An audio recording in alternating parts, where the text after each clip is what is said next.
अस्सलामु अलैकुम रहमतुल्लाहि व बरकातुहू नहमदुहु व नुसल्ली अला रसूलिल करीम अम्मा बाद।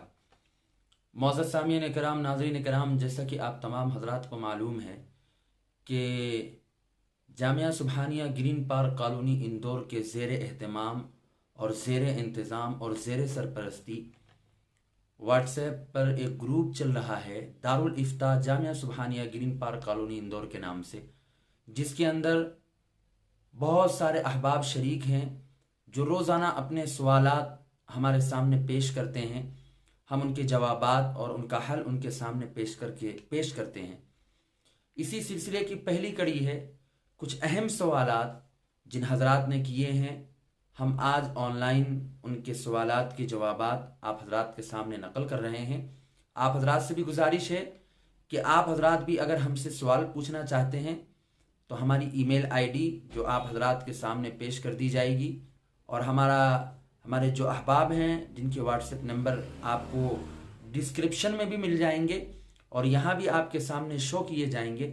आप हजरात उन पर अपने सवालात भेज सकते हैं। सवालात भेजने का तरीका ये है कि पहले अपना मुकम्मल नाम लिखें, पता लिखें और जगह लिखें, आप क्या करते हैं वो लिखें।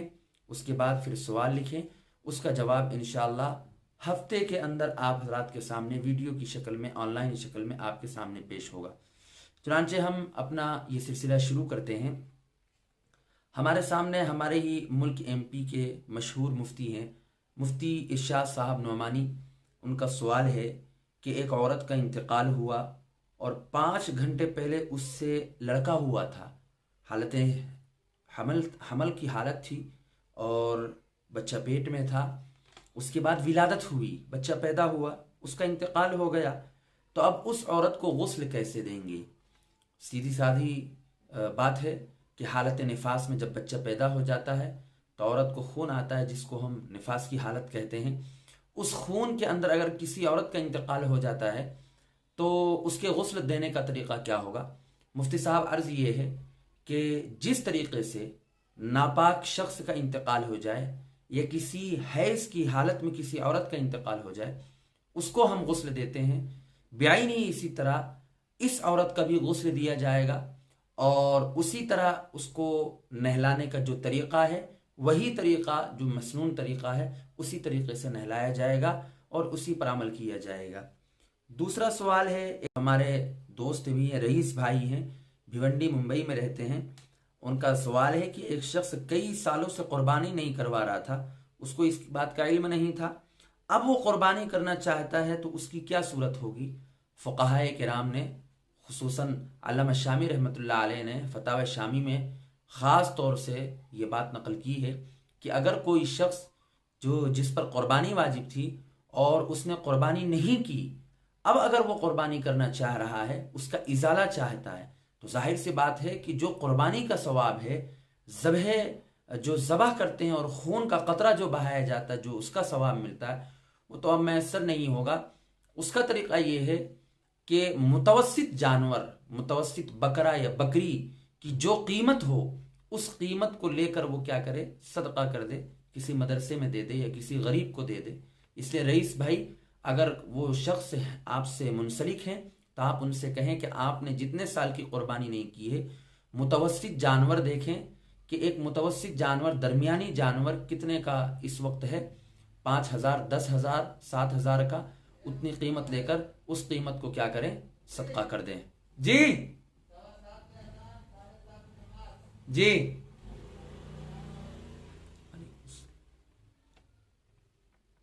इसके बाद चौथा सवाल है, हमारे अजहर भाई हैं देपालपुर इंदौर से, सवाल पूछ रहे हैं कि इस्लाम में बर्थडे मनाना क्यों मना है और उससे रुकने का कोई तरीक़ा हो तो इनायत फरमाएं। अजहर भाई, अर्ज़ ये है, अल्लाह के रसूल सल्लल्लाहु अलैहि वसल्लम ने फरमाया, मन तशब्बह बिक़ौमिन फ़हुव मिनहुम, जो जिस कौम से मुशाबहत इख्तियार करेगा उसका हश्र उसी के साथ होगा। ये बर्थडे जो मनाया जाता है, केक जो काटे जाते हैं, ये दरअसल ईसाइयों का शिआर है और ईसाई हजरात ने इसको शुरू किया है और ये रस्म अब मुसलमानों में भी चली आई और मुसलमान इसको बहुत ही एहतमाम से मनाते हैं। इससे बचना चाहिए। इसलिए हमें बचना चाहिए कि अल्लाह के रसूल सल्लल्लाहु अलैहि वसल्लम ने हमें मुशाबहत से मना किया है।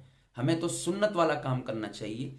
और इससे बचने का तरीका क्या हो, अगर बच्चा ऐसी जगह पर हो जैसे आजकल आजकल स्कूल है, कॉलेजेस हैं, यूनिवर्सिटीज़ हैं, जहाँ पर ये सारी चीज़ें आम हैं, वहाँ ये सारी चीज़ें दस्तयाब होती हैं, वहाँ तरीका ये होना चाहिए कि आप अपने बच्चे को पहले से ऐसी तरबियत दें कि केक वगैरह उसको खिलाते रहें, और उसकी क्लास वालों को ऐसे ही दावत दे दिया करें बगैर किसी वजह के कि अब वो बच्चा ले जाए केक काटे कि लो भाई आज मेरी तरफ से दावत है, आज मैं जो है ऐसे ही मेरी तरफ से मैं केक खिला दे रहा हूँ, चॉकलेट तकसीम कर दे रहा हूँ। इस तरह उसका मिजाज बनाएं ताकि धीरे धीरे धीरे धीरे ये बात उसके नज़दीक बिल्कुल बेअसर हो जाए कि बर्थडे और ये केक जो काटा जा रहा है तो हमारे घरों में पहले से होता है, हम तो हर दिन खाते पीते रहते हैं, इसलिए इसका एहतमाम वगैरह ये क्या, इसकी कोई अहमियत नहीं है। लोग ऐसा करते हैं, हमने कई लोगों को बताया है कि वो ये तरतीब इख्तियार करते हैं कि स्कूल के और कॉलेज के उनके दरसगाहों के और उनके जो बैच के जो बच्चे होते हैं वो उनको अलग से ही दावत दे देते हैं, और उस दावत को बर्थडे का नाम नहीं दिया जाता बल्कि आपसी मोहब्बत और भाईचारगी का नाम दिया जाता है। इस तरीके से, और जो तरीका आप अपने इलाके के उलमा से पूछे, आपके इलाके में जो मुनासिब हो सके ऐसा तरीका इख्तियार करना चाहिए कि बच्चे के दिमाग में, बच्चे के दिल में बर्थडे मनाने का तस्वुर न बैठे। दूसरा सवाल एक और है, ये हमारे अबू उबैदा साहब हैं, इलाहाबाद के हैं। इन्होंने सवाल पूछा है, नमाजी के सामने से जानबूझकर गुजरने का क्या हुक्म है। तो अबू उबैदा साहब, नमाज एक बहुत ही अहम और एक ही बहुत अजीम इबादत है, और इसके अंदर बिल्कुल इखलास होना चाहिए, लिल्लाहियत होनी चाहिए। और जो शख्स देखे कि कोई शख्स नमाज पढ़ना चाहिए, नमाज पढ़ रहा है, तो उसका लिहाज रखे, उसके मकाम का लिहाज रखे, हत्तल इम्कान कोशिश करे कि ऐसा शोर और शगफ ना करे कि जिसकी वजह से उसकी नमाज में खलल आए। इसलिए नमाजी के आगे से गुजरने वाला शख्स गुनहगार होगा। कई हदीसें हैं जिसमें मौजूद है कि अल्लाह के रसूल सल्लल्लाहु अलैहि वसल्लम ने फरमाया कि अगर एक शख्स को पता चल जाए कि नमाजी के आगे से गुजरने का क्या गुनाह है और कितना गुनाह मिलता है, तो 40 साल वो उस जगह पर खड़ा रहना अपने लिए बेहतर समझेगा। और हज़रत अबू हुरैरा रज़ियल्लाहु ताला अन्हु की हदीस में 160 या 150 बरस या जैसे भी हो, इस तरह की रिवायत में मौजूद है कि उससे बेहतर ये वो समझेगा कि मैं खड़ा रहूं लेकिन नमाजी के आगे से ना गुजरे। हमारे यहाँ तो आम है कि हर शख्स नमाजी के आगे से गुजर जाता है और कोई एहतमाम नहीं होता, इसलिए इससे परहेज करना चाहिए। हमारे रईस भाई भिवंडी वालों ने सवाल किया है कि कुरान करीम में दीमक लग गया है, कब्रस्तान वाले दफन करने की इजाज़त नहीं दे रहे हैं, तो क्या कुरान बांध कर नदी में डाल सकते हैं? जी हाँ रईस भाई, हत्तल इम्कान कुरान में दीमक क्यों लग गया, ये एक अजीब बात है। हमें तो चाहिए कि हम कुरान को पढ़ें। कुरान कोई रखने की किताब नहीं है कि उसको रख दिया जाए, चाहे वो बंद कमरे में हो, चाहे वो कहाँ पर भी हो, कहीं भी रखा हो, हमें पढ़ते रहना चाहिए। वरना कुरान करीम जैसा अजीम कलाम ऐसा कि वो ऐसा रखा है कि उसको दीमक खा जाए, हमें इस पर बड़ा अफसोस होना चाहिए और इस पर हमें बड़ी नसीहत लेना चाहिए। अगर हम चाहें तो उसको दफन करें हत्तल इम्कान, लेकिन अगर दफन करने की इजाज़त नहीं तो उसको किसी कपड़े वगैरह में लपेट कर बांध कर दरिया में बहा सकते हैं, कोई हरज नहीं है बहाने में। एक सवाल ये आया है, हमारे मौलाना हफीज़ साहब हैं, शाहजहाँपुर के रहने वाले हैं। उन्होंने सवाल किया है कि बाप का लड़का है, उसने दूसरी शादी की तो दूसरी बीवी से लड़की है, तो क्या इन दोनों का निकाह आपस में दुरुस्त है कि नहीं? पहला जो बाप है उसकी पहली बीवी से एक लड़का है और उसने जब दूसरी शादी की तो दूसरी बीवी से भी एक लड़की है, तो क्या इन दोनों का आपस में निकाह दुरुस्त है कि नहीं? तो मौलाना, इन दोनों का निकाह आपस में दुरुस्त है, इसलिए कि हुर्मत रज़ात, दूध पीने से जो रज़ात और उसकी हुर्मत जो साबित होती है वो बतन वाहिद से होती है कि अगर बाप गरचे अलग हो लेकिन बीवी एक हो, उसी का पहले शौहर से बीवी का लड़का था, दूसरे शौहर से बीवी की लड़की थी, तो बतन तो एक ही हुआ, पेट एक ही हुआ, तो इन दोनों का निकाह आपस में, चाहे अखियाफी बहन हो चाहे अल्लाती बहन हो, इन दोनों का निकाह आपस में हराम है हुर्मत रज़ात की वजह से। लेकिन अगर एक शौहर ने निकाह किया, उसकी पहली बीवी से एक लड़का हुआ, फिर उस बीवी का इंतकाल हो गया, अब इसके जो बाप ने निकाह किया है दूसरी बीवी से, इस दूसरी बीवी का जो लड़की है वो पहले शौहर से है, जो उसका पहला शौहर था उससे है। इन दोनों का आपस में निकाह करना दुरुस्त है, इसलिए कि हुर्मत रज़ात जो साबित होती है उस हुर्मत की कोई वजह यहां पर मौजूद नहीं है।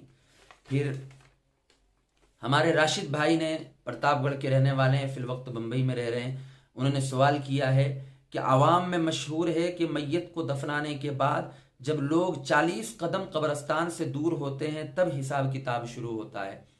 राशिद भाई, ये जो मशहूर है आवाम के अंदर, ये गलत मशहूर है। हदीस मुबारका के अंदर और हदीस पाक के अंदर तो ये आता है, अल्लाह के रसूल सल्लल्लाहु अलैहि वसल्लम ने फरमाया कि जैसे ही कब्र में दफन कर दिया जाता है और लोग मुड़ते हैं, वैसे ही जो किरामन कातिबीन वगैरह जो अमाल आपके लिखे रहते हैं उनका हिसाब व किताब मुनकर नकीर आकर शुरू कर देते हैं और मुनकर नकीर हाजिर हो जाते हैं।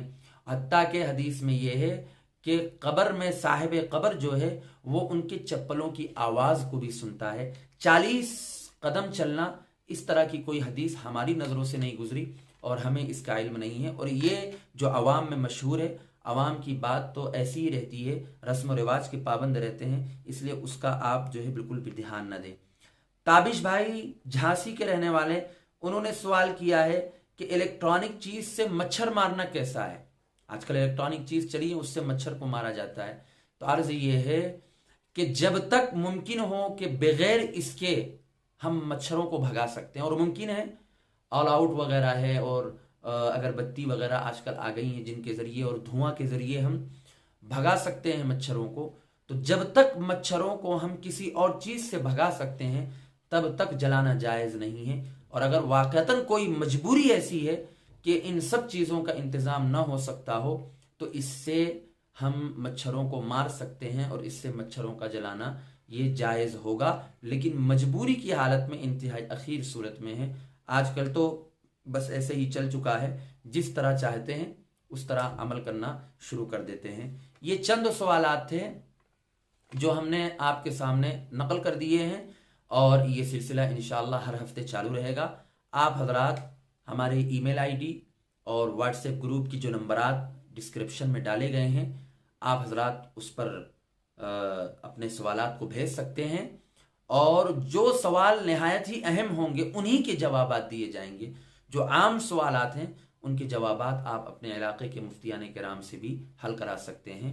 हमारे साथ जुड़ने के लिए आप तमाम हजरात का बहुत बहुत शुक्रिया।